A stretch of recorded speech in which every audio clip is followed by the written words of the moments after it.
My name is Kaylee Matamoros, and I did my leadership interview with Selena Angelini, who is a division director of clinical pharmacy with HCA.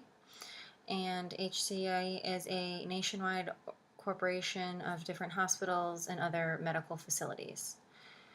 The reason that I chose Selena to do my interview with is because she is the first female in my family to successfully complete college, let alone getting a PhD in pharmaceutical medicine.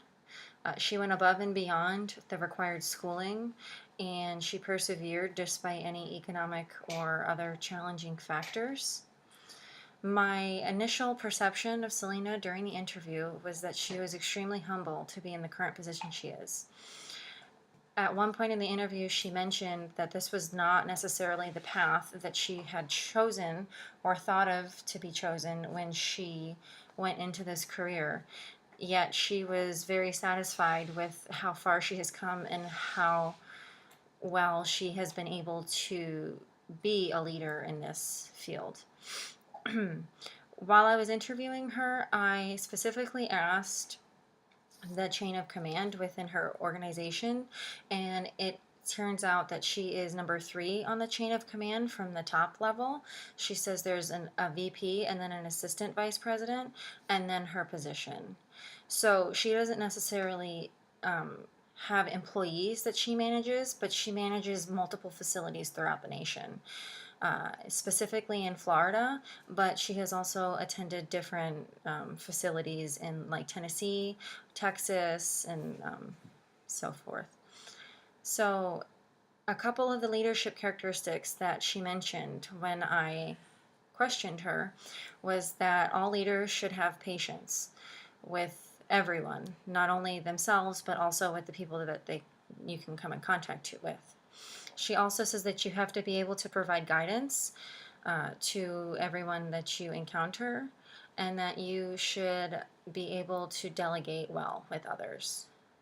She also mentioned having accountability between yourself or herself and her facility members was very essential in her role.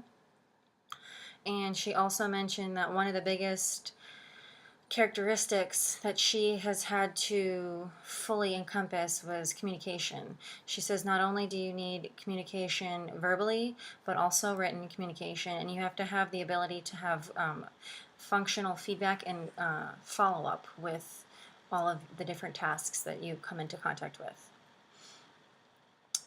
She also said that you must have empathy and that you have to have an altruistic outlook on life in order to be successful in this field.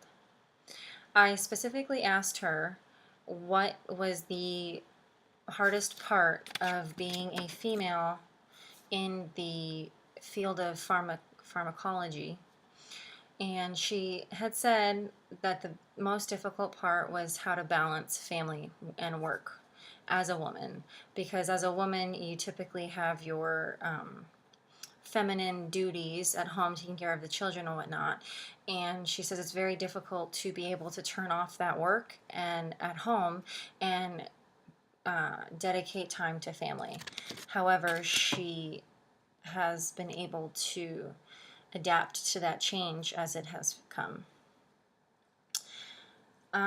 Another one of the characteristics that she mentioned was that you have to be able to handle conflict well.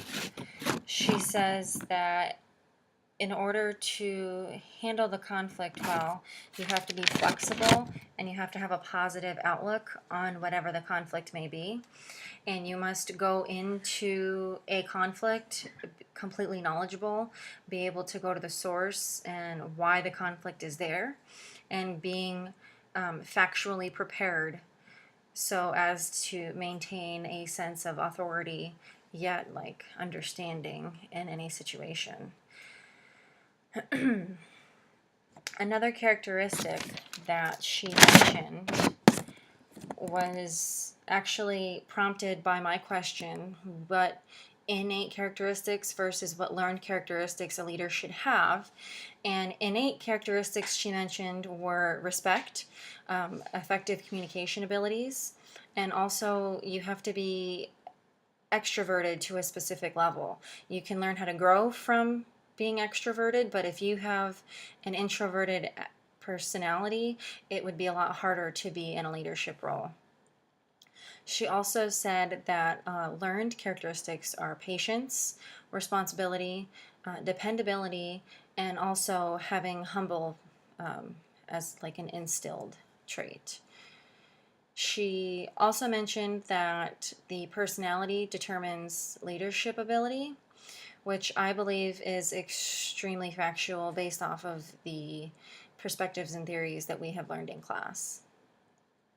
I gave her the 3 different skills to the skills approach, and she thought that having human skills were the most effective way to lead in her current position, because she said that you have to be able to obviously communicate well with others, but you have to be personable, because in her position she meets a large variety of people every day that she goes to a different facility, and they're not necessarily always the same people, so you have to be able to adapt yourself to the surroundings that you're in, and essentially be aware of like the cultural norms and values involved in different people's lives.